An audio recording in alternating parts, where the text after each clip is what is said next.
제가 이제 이 자리에 여러분이 이제 목사님이 소개를 해주셨는데, 하트스트림 대표다, 이렇게 소개를 해주셨어요. 하트스트림이 영어 이름이어가지고, 좀 친숙하지가 않고, 이게 뭘까, 이렇게 이제, 이런 생각이 드실 텐데요. 하트스트림은 영어로 하트, 스트림, 그러니까 하트, 여기. 마음, 심장, 스트림은 흐른다. 네. 여기 보니까 이제 강도 많이 있는데요. 마음이 흐른다. 그래서 전도서 잠언서 4장 23절의 말씀, 무릇 지킬 만한 것보다 더욱 내 마음을 지키라. 생명의 근원이 이에서 흘러나옴이니라 라고 하는 그 성경 구절에 근거해서 저희 단체명이 지어졌고요.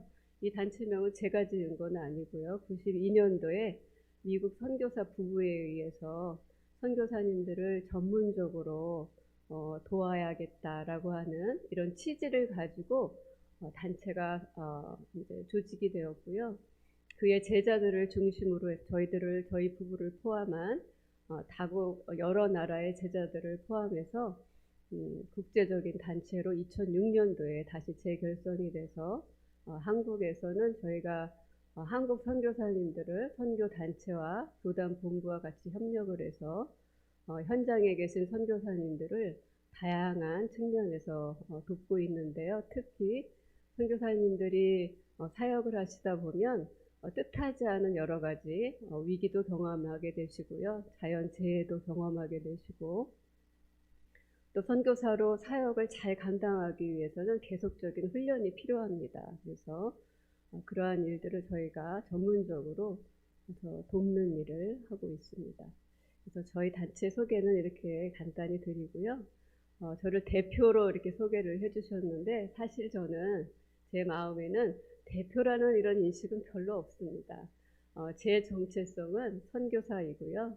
그리고 사역자입니다. 그래서 우리 선교사님들이 저희 센터에 오시면 처음에는 좀 주저하는 마음으로 오세요. 단체에서 이렇게 보내셔서 안식년 때 주로 오시게 되는데, 그럴 때 혹이나 뭐 내가 문제가 있어서 여기를 보냈나 이런 제 마음으로 입이 이렇게 나와가지고 오세요. 그런데 저희가 이제 섬기시는 분들이 맛있는 음식도 이제 차려드리고, 그리고 제가 또 선교사님 이야기를 또 이렇게 잘 듣습니다. 그래서 선교사님들이 한 주에 한 가정이 이렇게 오시는데 한 3박 4일 정도 저희 숙소에 머무시면서 제가 아침 저녁으로, 때로는 이야기가 좀 길어지면요 밤에도 제가 시간을 내서 선교사님 이야기를 이렇게 들어드립니다. 그러면 선교사님이 이렇게 함께 선교를 향하여 같은 마음을 갖고 동역하는 사역자가 있구나. 한국에서 우리를 이렇게 사랑하는 사람들이 있구나. 특히 저는 이런 말씀을 드립니다. 선교사님들이 이제 때로는 여러분 이렇게 명성교회 같이 따뜻한 교회에 파송을 받으신 분들도 있지만, 교회 파송을 받고 교회의 사랑을 받지 못하는 선교사님들도 계세요. 그래서 정말 아픈 이야기지만 선교지에서 어떤 일로 추방이 돼서 본국으로 돌아올 때는 그날 당일날 이렇게 중국 같은 경우에는 공안이 닥쳐서 이렇게 항공권까지 다 끊어가지고 옵니다. 그래서 언제 출국해라 이렇게 하면 짐도 제대로 못 챙기고, 그리고 이제 한국으로 돌아올 때가 있어요. 그러면 그 나라에 쏟아부은 선교적 그 많은 자원이 있을 거 아니에요. 투자한 게 있을 거 아니에요. 그러면 그걸 다 고스란히 놓고 와야 되기 때문에 또 파송한 교회에서는 섭섭한 마음이 계신가 봐요. 그래서 그러한 마음들이 잘 섬김으로 연결이 되지 못하면 이제는 선교사님은 이제 사역이 이제 끝이 났구나. 우리는 더 이상 도울 일이 없구나. 그래서 오시자마자 이렇게 후원금을 끊는 그런 안타까운 교회들도 있습니다. 여러분들 잘 이해 안 되시죠? 네, 그런 교회들이 왕왕 있습니다. 그럴 때 선교사님들이 참 가슴이 많이 아파하시는데, 그럴 때 이렇게 제가 말씀드립니다. 저희 주방에서 막 도마질을 하면서 막 즐겁게 요리를 하시는 집사님, 권사님이 이렇게 계시는데, 저분들은 선교사님 누군지도 모르지만 그냥 여기에 와서 저 요리를 하는 이유는 그저 선교사님을 사랑하기 때문에 저 자리에 있는 겁니다. 저 역시도 이 자리에 있는 이유는 저희가 예수 그리스도의 피로 혈연 관계는 아니지만 피로 형제 자매가 되어서 우리가 어찌어찌한 이유로 이렇게 헤어졌다가 오늘 이렇게 이 자리에서 만나게 된 것 같습니다. 이렇게 말씀을 드리면 참 많이 위로를 받으시더라고요. 그래서 저는 하트스트림에서 한 20대부터 한 20대 후반부터 거의 70대가 되시는 다양한 연령층의 선교사님을 아주 여러 나라에서 오신 선교사님들을 계속해서 지금 만나고 있습니다. 그래서 저는 저희 남편과 함께 그동안에 선교사님들이 많은 교회로부터 한국 교회도 마찬가지죠. 저희 이제 한국의 선교사 파송에 이제 선도를 달리고 있는데 그렇게 많은 선교사들을 파송을 했지만 선교사님들을 어떻게 구체적으로 전략적으로 지원하고 돕는지에 대해서는 한국 교회가 그리고 파송 단체가 아직 훈련이 많이 안 됐습니다. 그래서 선교사들이 선교지에 가서 혼자 고군분투하고 많은 어려움이 있어도 그 어려움을 지원을 받지 못하는 그런 일들이 비일비재 일어나고 있습니다. 그래서 이러한 선교사님들 우리가 보낼 뿐만이 아니라 잘 돌보고 훈련해야 선교의 열매가 가치 있는 열매를 거둘 수가 있다. 그래서 이러한 운동이 이제 서구 교회에서 미국을 중심으로 해서 유럽 교회를 중심으로 해서 1980년도부터 선교사님들을 전문적으로 돕자라고 하는 이 운동이 일어나기 시작했어요. 그래서 그 운동을 가리켜서 우리 선교사들은 모두가 다 이제 파송한 단체와 파송 교회의 멤버이고 그리고 선교사를 파송한 사람들도 다 하나님 나라의 멤버이다. 이런 이제 그런 가치에 기초해서 멤버 케어라는 운동이 일어나기 시작했습니다. 그래서 한국에는 90년도에 처음 이제 이태훈 박사님이라고 하는 선교 단체의 이제 회장님께서 이 운동을 소개를 해주셨는데 그 운동이 한국 교회에 저변화가 되지를 못했어요. 그래서 저희 부부는 이제 한국에 2000년도에 들어오게 됐는데요. 그때 저희가 멤버케어 운동을 이어서 계속해서 활동을 하면서 이제는 많은 선교 단체가 단체 안에 멤버케어 부서를 이제 신설하게 되었고요. 선교사님들을 처음에 이제 허입하고 훈련하고 파송하고 그리고 선교지에서 사역을 하고 다시 본국으로 돌아와서 재훈련을 하는 이런 모든 생애의 과정, 사역의 과정들을 적극적으로 전략적으로 지원하는 이런 체계적인 돌봄의 시스템이 선교 단체 안에서 이루어지고 있습니다. 그런데 제가 이제 지금까지 이렇게 봤을 때 선교는 결국은 교회에서 시작이 되죠. 여러분들이 이제 이번 한 주간 동안에 많은 이제 훈련을 받으셨고 부흥회를 통해서 교인이 성도가 무엇인가 그리고 어떤 역할을 해야 할 것인가 혹은 교회는 어떤 역할을 해야 할 것인가에 대해서 우리 담임 목사님을 통해서 그리고 또 부흥 강사님들을 통해서 아주 많이 배우셨을 거라고 생각이 들어요. 오늘 이게 수산나 우리 이제 우리 여성 팀들이 나오셔가지고 찬양을 아주 참 잘해주셨어요. 너무 아름답게 잘해주셨는데 마라나타 오실 예수님에 대해서 찬양을 해주셨어요. 그런데 오실 예수님이 있다면 그렇죠? 재림의 예수님을 우리가 기다린다고 한다면 우리는 이미 오신 예수님을 경험했습니다. 그렇죠? 이미 오신 예수님과 다시 오실 예수님을 우리는 그 사이에 우리가 교회라는 이 공동체 안에서 성도로서 제자의 삶을 살고 있어요. 그러면 예수님이 이 세상에 오셨을 때는 예수님은 하나님이 이 땅에 오신 겁니다.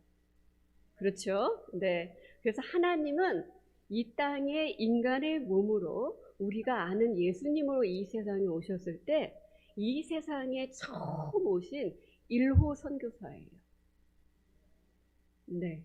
그래서 예수님은 12제자를 세우셨고요. 그리고 그 제자들을 파송하셨습니다.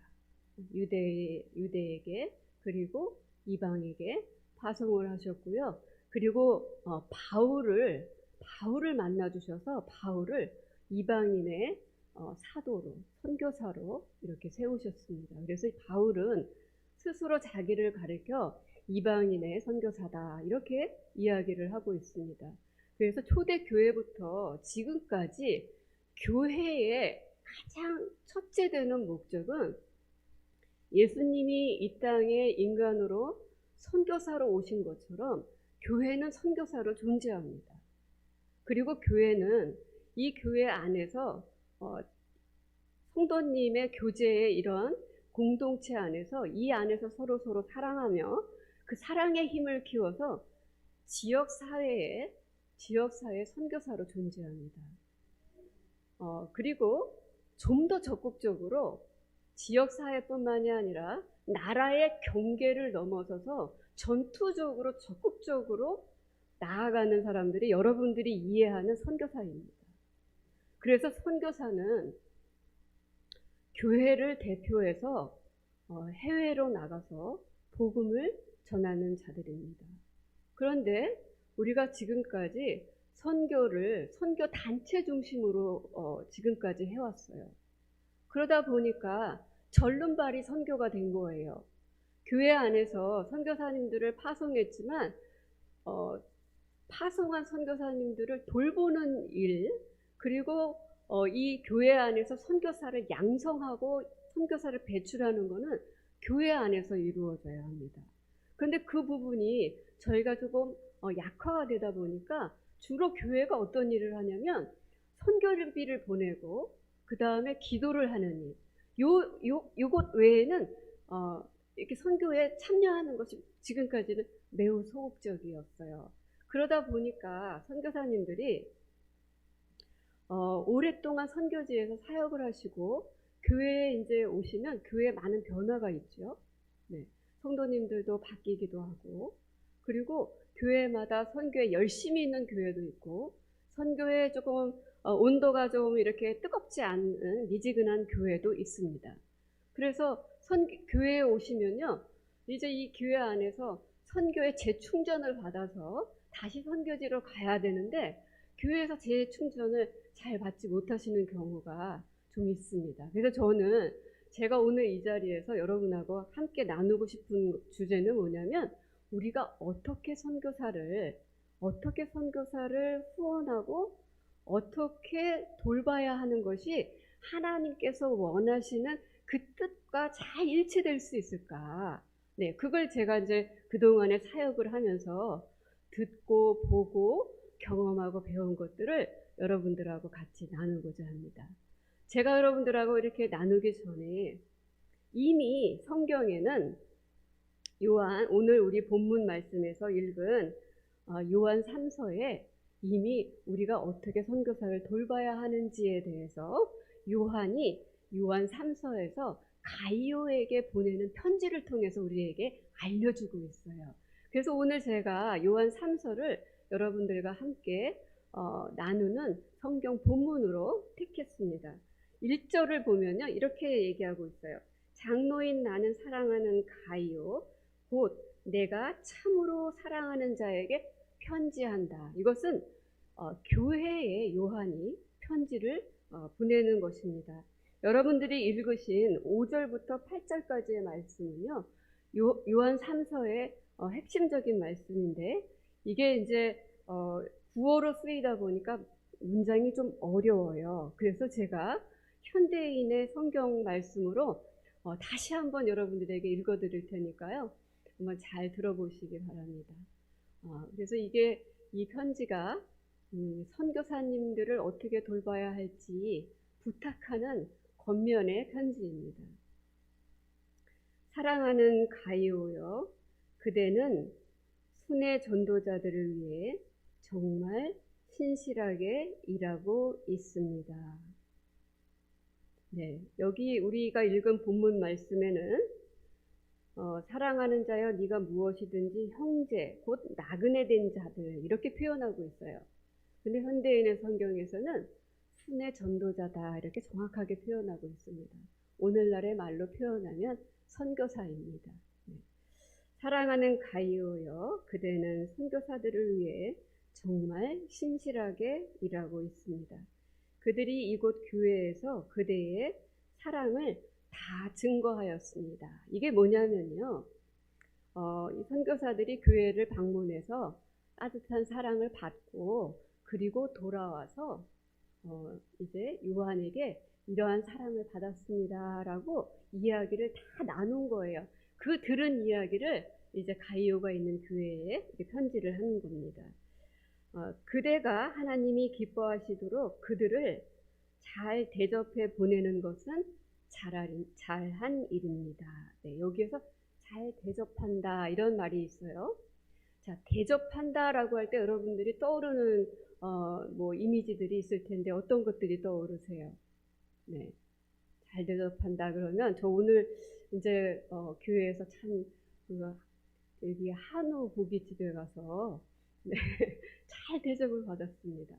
그리고 어제 저녁에는 또 우리 집사님 댁에서 요즘은 참 가정에 초대를 잘 안 하는데 집으로 초청을 해주셔서 그 집에서 아주 그냥 상다리가 그냥 부러지는 그 대접을 정말 잘 받았고, 또 집사님 댁에 오기 전에는 거기 숙소 카페에서 또 대접을 정말 잘 받았습니다. 이건 무슨 대접일까요?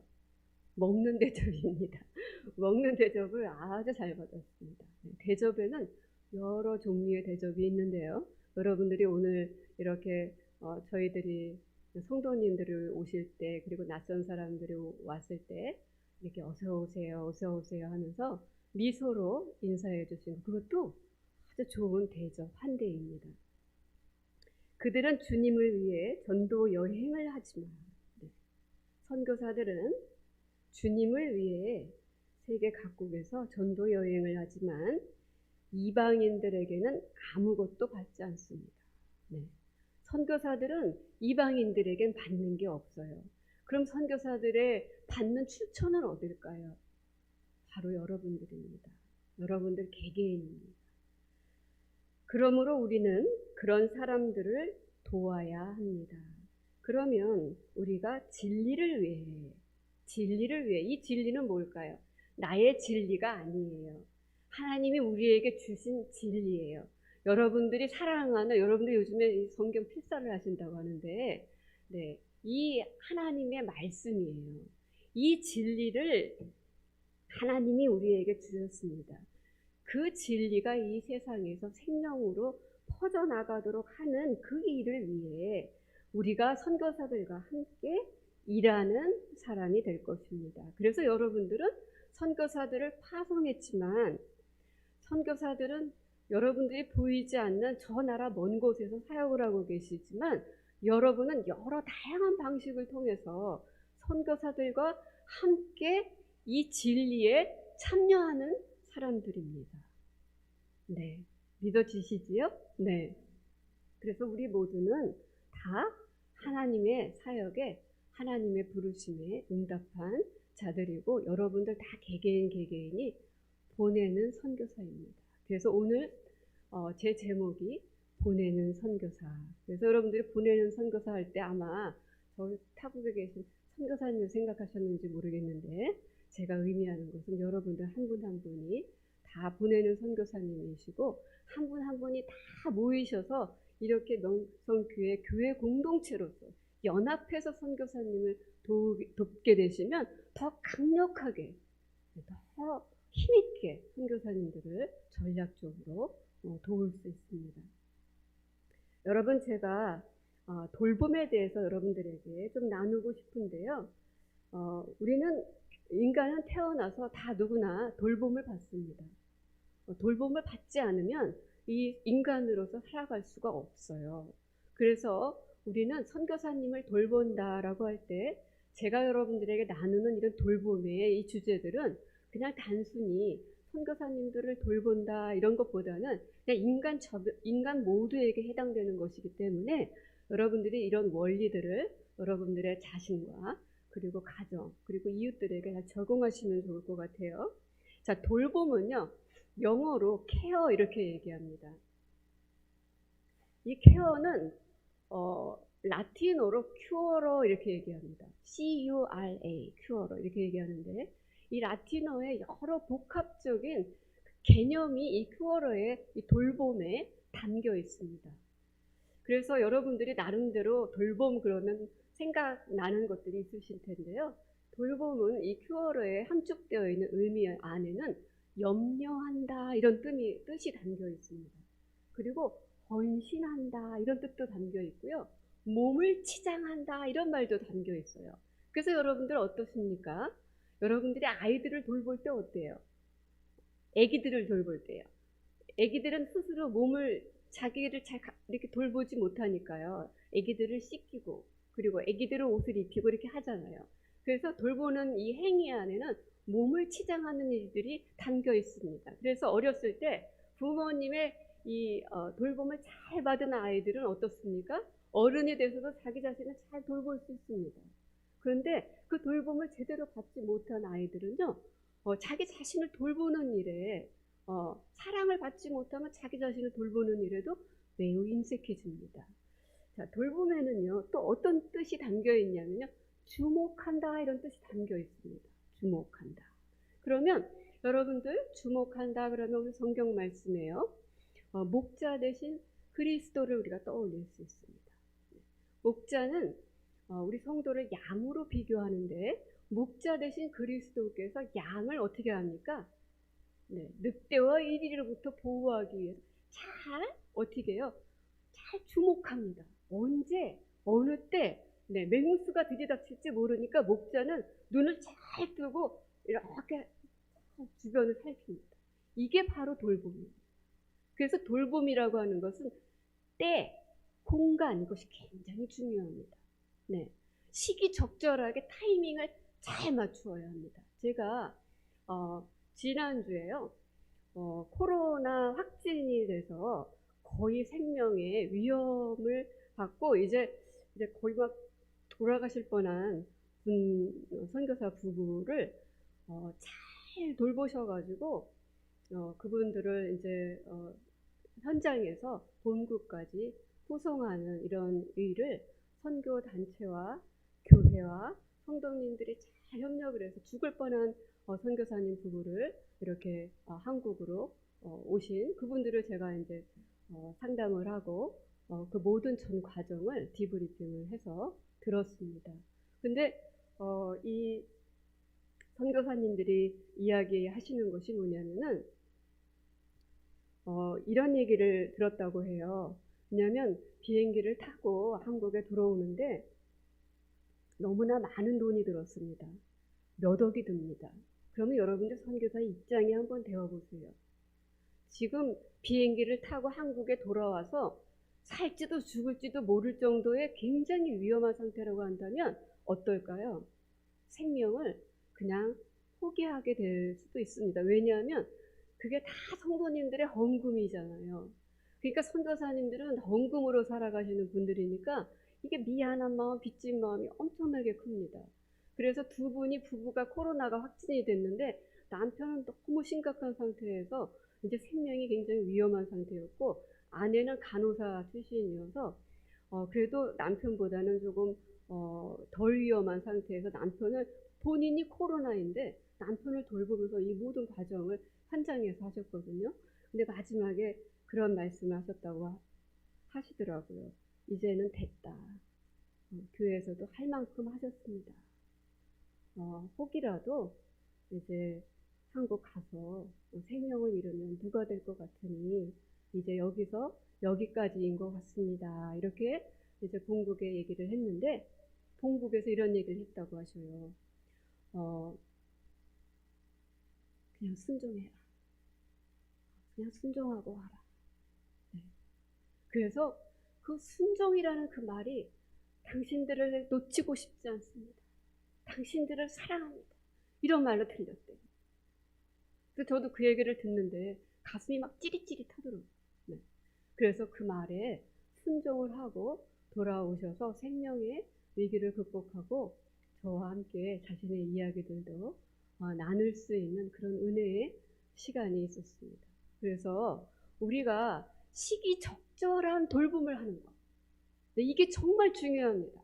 만약 시기적절한 돌봄을 하지 못한다면 선교사님이 위험에 처했을 때 그 위험으로부터 생명을 잃을 수도 있고요. 그리고 아주 큰 좌절을 경험할 수도 있습니다. 제가 아는 또 다른 선교사님은요, 코로나 확진이 돼서 교회의 돌봄을 받지 못하셨대요. 그래서 결국은 선교지에서 생명을 마치신 분들이 계십니다. 지금 한국에는 코로나 확진으로 인해서 돌아가신 분들이 한 30명 좀 넘지 이렇게 돌아가신 분들이 계십니다. 이 외에도 선교사님들이 이제 주목을, 여러분들의 아주 세심한 주목을 필요로 하는 분들이 많이 있습니다. 그리고 또 돌봄에는요, 이런 뜻이 담겨 있습니다. 앞장선다, 인도한다, 보호한다, 이런 뜻이 있어요. 그래서 우리가 새로운 길을 갈 때는 어떻게 합니까? 안내자가 있으면 그 새로운 길을 어떻게 할까요?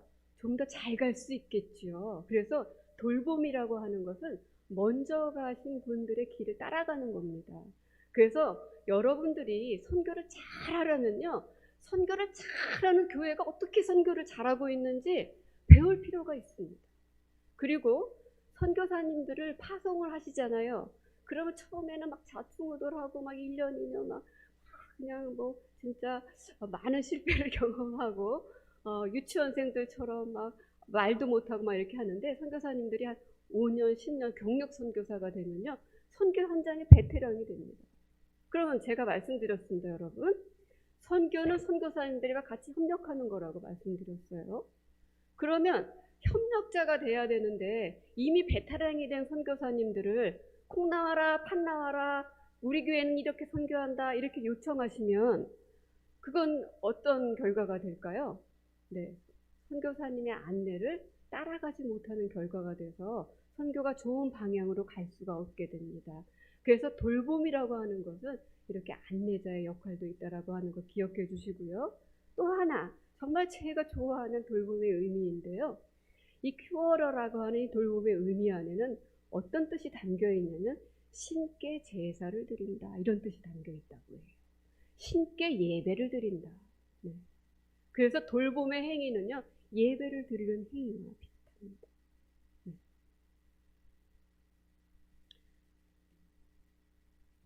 제가 선교사님들을 여러 이제 다양한 선교사님들을 뵙다 보니까요. 그리고 교회들도 여러 교회를 만나다 보니까요. 돌봄의 여러 가지 유형을 만나게 됐습니다. 정리를 해보니까요, 4가지 유형이 있어요. 하나는요, 방임하는 유형이 있어요. 돌봄도 돌봄인데 방임해요. 그냥 보내놓고 알아서 하라는 거죠. 네, 우리 부모님도 어떤가요? 아이들을 낳았지만 어떻게 해요? 그냥 제대로 안 돌보고 스스로 자라고, 네, 먹을 거 제대로 공급 안 해주고 때에 따라서 필요한 것을 공급해주지 않는 방임형 부모가 있는 것처럼 방임형 교회가 있습니다. 또 어떤 유형이 있냐면 통제형 교회가 있어요. 통제형 교회. 통제형 교회는 아까 제가 말씀드린 것처럼 교회가 힘을 가지고 있고 그 힘을 선교사님들에게 통제하는 힘으로 사용하는 겁니다. 사랑하는 힘으로 사용하는 것이 아니라 통제하는 힘으로 사용하게 됩니다. 그래서 이 방임하는 선교사 돌봄과 또 통제하는 선교사 돌봄은 하나님의 돌봄과 전혀 일치가 되지 않아요. 네, 그것은 결국은 교회를 위태롭게 하고 선교사님들을 위태롭게 하는 것입니다. 제가요, 선교사로 처음 헌신할 때요, 이런 고민이 있었습니다. 제가 이제 한국 교회에서 길들여진 게 아마 선교사는 희생을 해야 된다, 이런 생각이 이제 굉장히 많이 있었어요.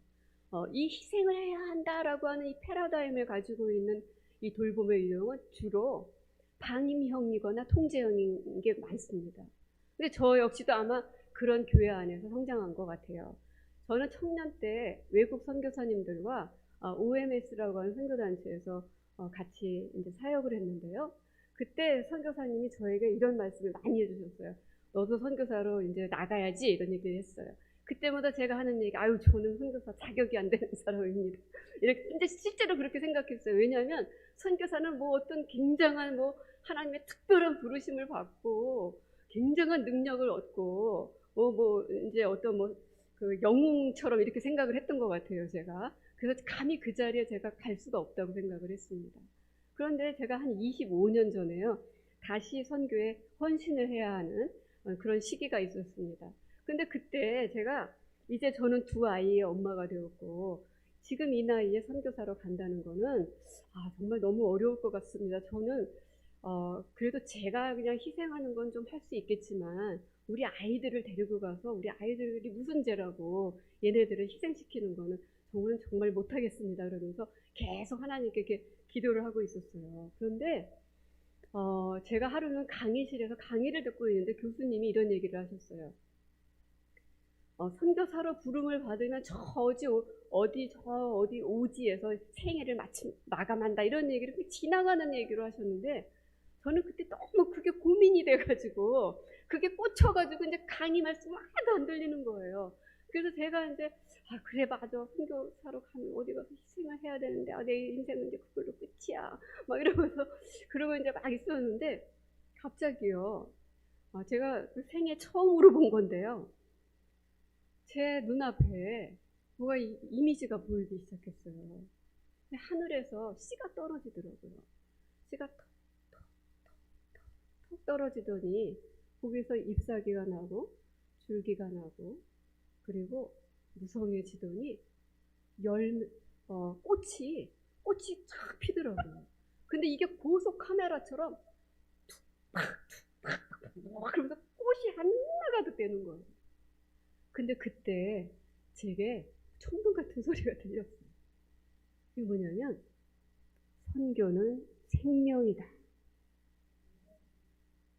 근데 제가 그 음성을 딱 듣고 그날 그 강의실에서 제 패러다임이 완전히 180도로 바뀌었습니다. 그러니까 제가 희생한다라고 하는 그 생각이 그냥 생명 속으로 다 몰되더라고요. 그렇군요, 주님. 저는 두 아이를 출산해 본 엄마잖아요. 여기 여성과 엄마는 다릅니다. 네. 엄마는 생명을 출산해 본 경험이 있기 때문에 그 고통을 참는 이유가 뭘까요? 내가 생명을 낳고 있기 때문입니다. 그래서 여성이 출산하는 그 경험, 그 고통은요, 사실 그 어떤 고통보다 신체적 고통의 강도가 넘버원입니다. 근데 엄마가 그것을 이길 수 있는 것은 바로 생명 때문입니다. 그래서 제가 생명을 딱 깨달으니까요, 희생? 하나도 안 어려운 거예요. 그냥 그 안에서 그냥 다 수용이 되더라고요. 그래서 그 이후로 제가 이제 그 생명을 묵상을 하면서 한 몇 달이 지났어요. 몇 달이 지났는데, 하나님, 그러면 선교는 어떻게 해야 되나요? 이렇게 또 질문을 하기 시작했어요. 근데 어느 날 하루는 제 방에서 거실로 건너가는데요, 거실 복도를 지나가는데 갑자기 하나님이 제 무릎 딱 꺾으시더라고요. 그래서 제가 그 자리에서 무릎을 꿇고 딱 기도를 했어요. 근데 또 한 번 또 음성이 딱 들렸어요. 무슨 음성이 들렸냐면 거룩하라, 이런 음성이 들렸어요. 그래서 저는 제 삶의 선교사로서의 제 가치는 생명과 거룩입니다. 네. 그래서 여러분들은 어떤 선교에 대한 어떤 관점을 가지고 있는지 궁금합니다. 만약 여러분들이 저와 같이 그런 선교는 희생하는 것이다, 선교사는 가난하게 살아야 된다, 선교사는 영웅이다, 선교사는 선교지에서 순교해야 된다, 이런 생각을 만약 가지고 계신다면 여러분 하나님께 물어보세요. 하나님이 여러분에게 말씀해 주실 겁니다. 선교는 무엇인지. 여러분, 만약 선교사님이요, 여기 오셔서요, 선교 보고를 하실 때요, 아주 남루한 옷을 입고, 네? 머리도 파마도 안 하고 꾸질꾸질 해가지고 와서 이렇게 선교 보고를 하면 여러분들 어떨까요? 괜히 막 가슴이 뭉클하고, 네. 저 선교사님 막 선교를 엄청 잘하시는 것 같고. 반대로 한번 생각해 보세요. 여기다가 반짝반짝 빛나는 반지를 끼고 여기 귀걸이를 걸고 머리 파마도 요즘 유행되는 그 세련된 머리로 쫙 하고 옷도 참 이렇게 멋진 옷을 입고 와서 여러분들 앞에 서면 선교사가 선교비를 가지고 옷에다 뭐 치장을 하고 제대로 선교를 하고 있는 거 맞아? 그럴 수 있겠죠? 네. 외모로 판단하시면 안 됩니다. 어쩌면 외모로 판단하는 건 여러분들의 편견일지도 모릅니다. 네. 그래서 여러분, 저는 우리가 가질 수 있는 선교사에 대한 편견을 쭉 정리를 해보니까 12가지가 되더라고요. 네, 그래서 그 중에 정말 마지막 한 가지 제가 여러분들에게 이미 제가 제 간증을 나눴고요. 선교사는요, 선교지에서 순교하는 것이 아닙니다. 선교사는요, 여러분들이 무한한 사랑과 지지를 공급해 주셔서요, 선교사님들이 본국에 영광스럽게 귀환하실 수 있도록 여러분들이 끝까지 책임져 주시는 것, 그것이 바로 선교사를 위한 진정한 돌봄이고 하나님께서 우리에게, 교회에게 부탁하신 일입니다. 그래서 선교사와 이 선교사 돌봄에 있어서 이제 제가 방임령, 통제형은 하나님의 방식이 아니라고 말씀드렸어요.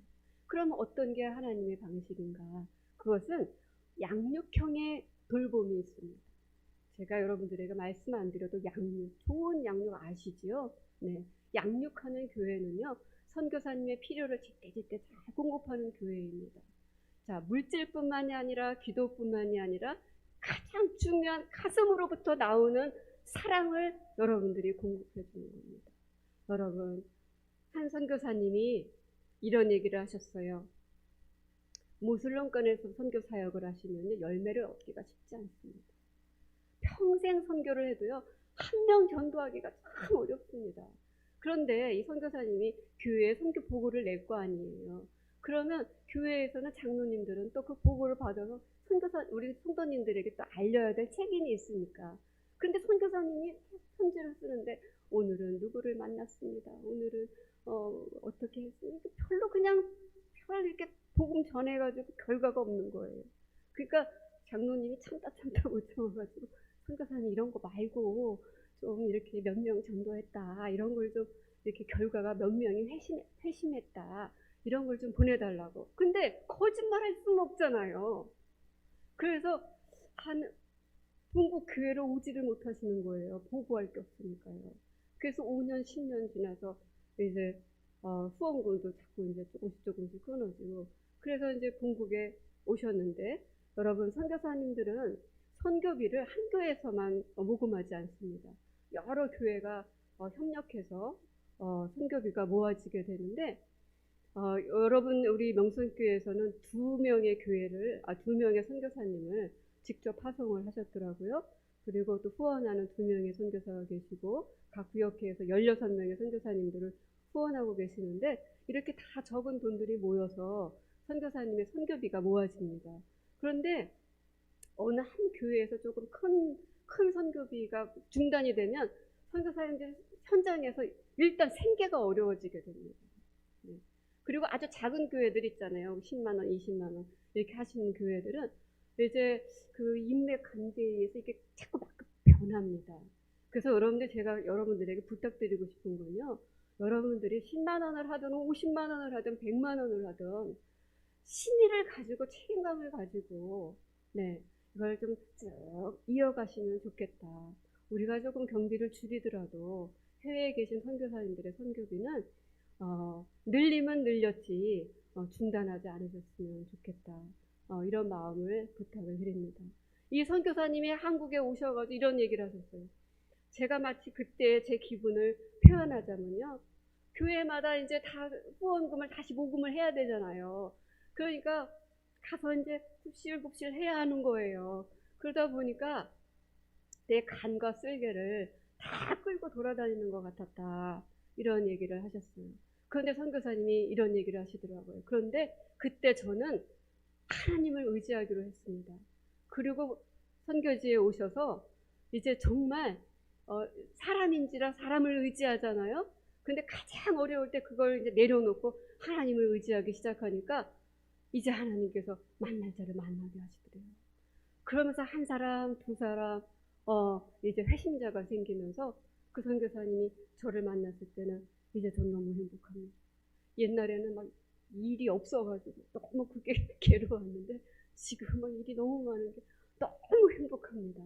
네, 이런 얘기를 해주셨어요. 그래서 우리가 선교사님들을 어떻게 양육하느냐라고 하는 것은 선교사님들을 물질적으로 양육하는 것 그 이상으로 가슴으로 사랑하는 것이 굉장히 중요합니다. 네, 가슴으로. 여러분, 우리가 때로는 어떤 성도님들은요, 물질이 없는 성도님들이 있어요. 그런데 물질이 없다고 해서 선교사님들을 섬길 수 없다? 돌볼 수 없다? 그 거짓말입니다.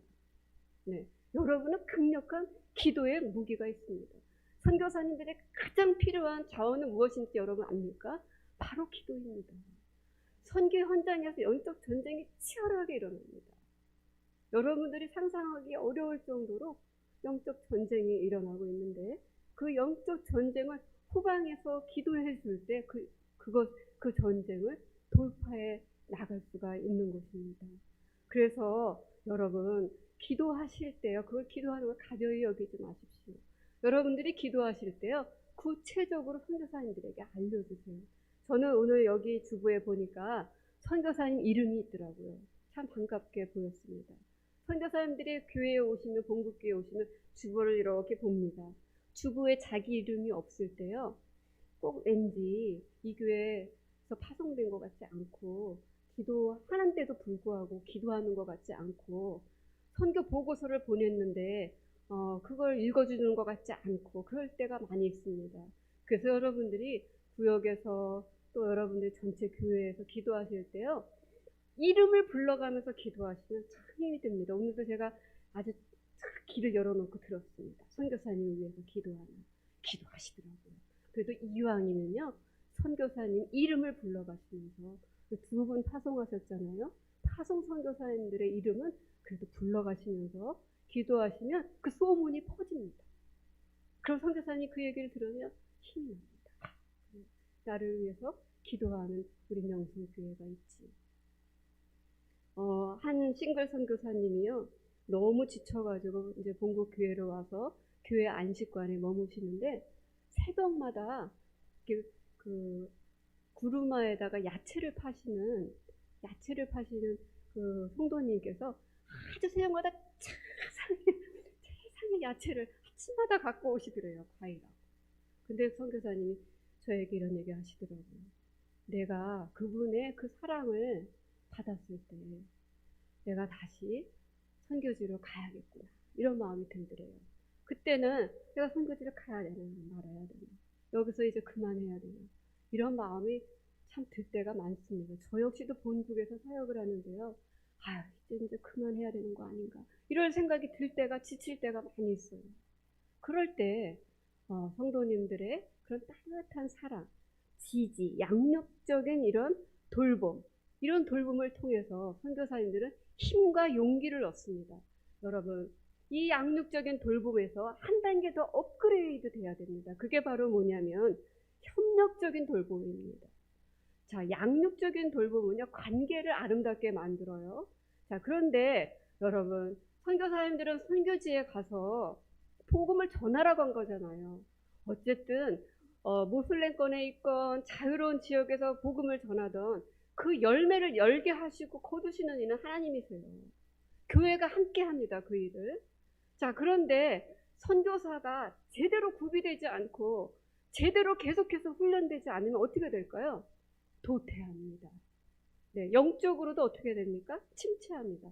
우리는 성경의 이야기를 읽어보면요, 영적 침체를 경험한 많은 예언자들을 우리가 보게 됩니다. 여러분, 로뎀나무 아래에 앉아서 나를 죽여주시오 한탄했던 엘리야의 기도를 여러분 기억하십니까? 네, 바로 그겁니다. 여러분들, 낙심되고 영적인 침체 상태에 빠졌을 때 그들이 다시 일어나서 다시 그들의 선교적 역량을 마음껏 발휘할 수 있도록 함께 협력하는 그런 교회, 그런 돌봄의 관계를 여러분들이 이루어 가시기를 부탁을 드리고 싶습니다. 여러분, 제가 하고 싶은 얘기가 엄청나게 많은데 벌써 3시간 넘어가지고요. 제 이야기를 좀 정리를 하려고 하는데요. 돌봄에도 윤리가 필요합니다. 돌봄에도 윤리가 있어야 합니다. 그 간호학자가 이런 얘기를 했어요. 간호사들은 그 환자들을 돌보잖아요. 그런데 돌볼 때는 우리가 윤리를 지켜야 합니다. 돌봄을 받는 자로 하여금 자존심을 상하게 한다거나, 돌봄을 받는 자로 하여금 그 자신이 처참하게 느껴지지 않도록 그 사람, 돌보는 자는 돌봄을 받는 자의 인격을 최대한 존중해야 한다. 네, 이런 이야기를 하고 있습니다.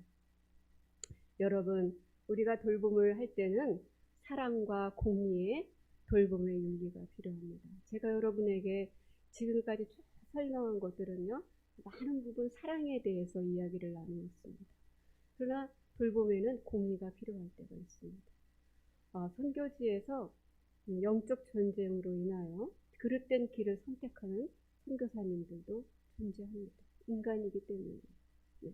그런데 제가 최근에 선교단체에서 여자 싱글 선교사님 우울증에 이제 깊은 우울증 때문에 저희 단체를 이제 오신 분이 계시는데, 이런 얘기를 하시는 거예요. 그건 그분의 문제니까, 이제 우리 단체에서 그거는 좀 비용을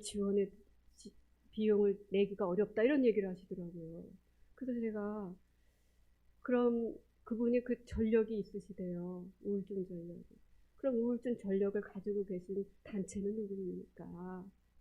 그걸 알고 선택하고 파송하는 단체 아닙니까?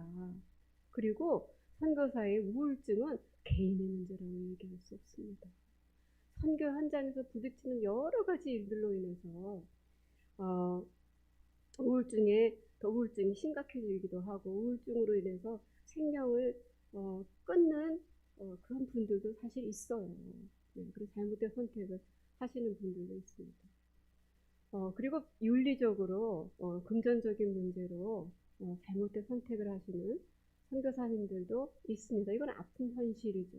이럴 때 우리가 돌봄에 공의가 필요할 때가 있습니다. 그래서 사랑과 공의가 돌봄의 윤리 안에 포함되어야 합니다. 그래서 우리가 선교사님들이 그릇된 선택을 가기까지 우리는 방임하지 않았는가, 너무 지나치게 통제하지 않았는가, 이렇게 우리가 서로 자신을 돌아볼 필요가 있습니다. 예수님이 비유로 얘기하신 선한 사마리아인의 비유가 있습니다.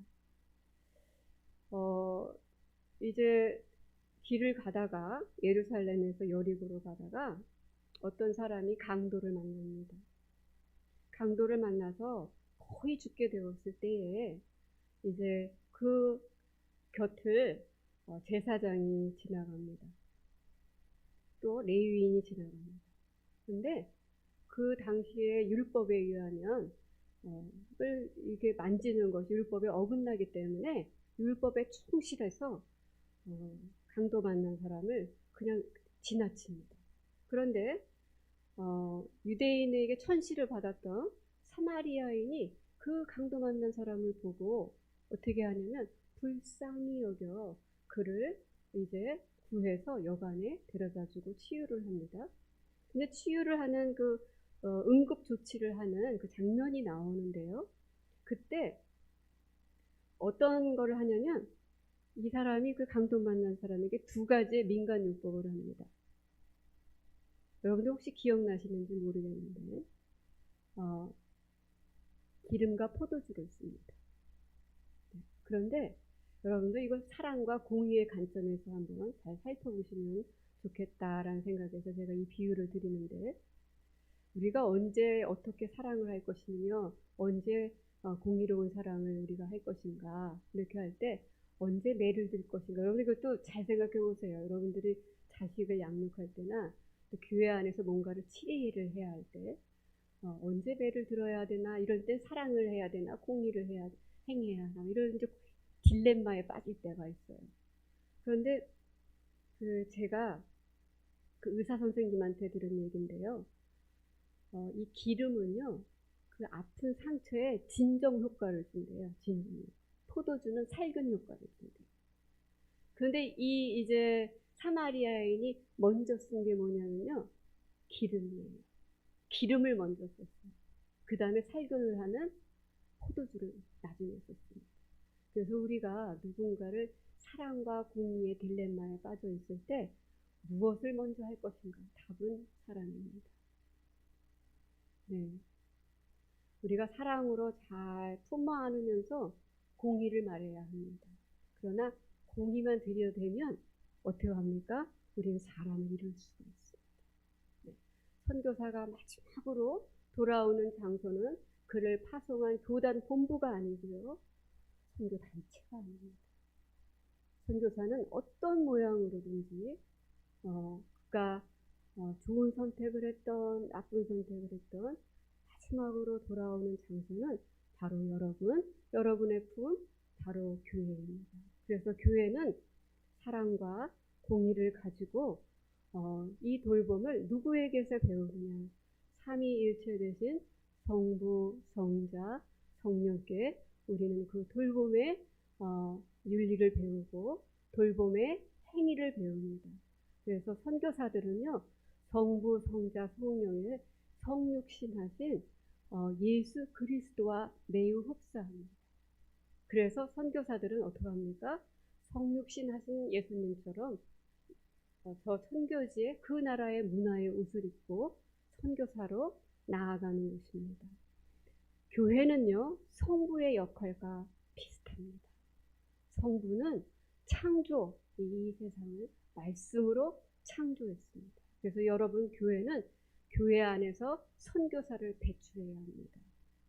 아주 양질의 선교사를 어렸을 때부터 잘 양육하셔서 그래서 그들을 파송하고 그들을 끝까지 후원하고 그들이 돌아오는 그 순간까지 두 팔 벌려서 환대하고 기다리는 여러분이 되시기를 축복을 드립니다. 자, 교회가 선교 사명을 잘 감당하기 위해서는요, 선교사와 같이 협력을 해야 하고요.